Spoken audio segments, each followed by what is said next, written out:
In this video I'm going to show you how to download the game Train Sim World 3 on your PC.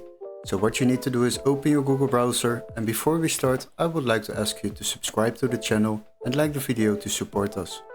Now the next step will be searching up this game quickly at Steam before we will continue to another website to download it.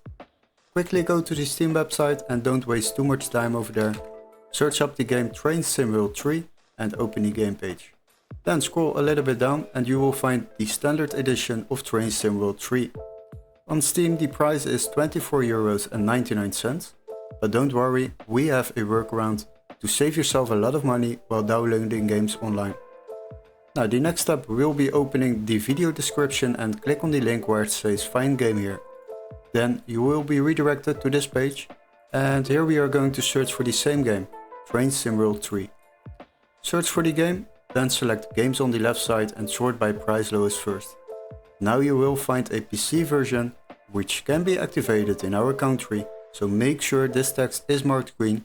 This is very important, otherwise it won't work for you.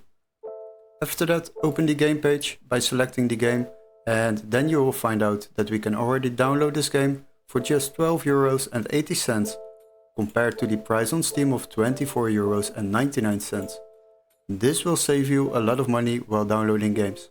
Now the next step will be purchasing this game on this website, and after that you will receive an email confirmation with all the steps to follow, including an activation key for Steam or a completely new legit Steam account to download this game on your PC. Hopefully this video was helpful. Don't forget to like and subscribe, and we would love to see you in our next gaming tutorial. Cheers guys, bye bye!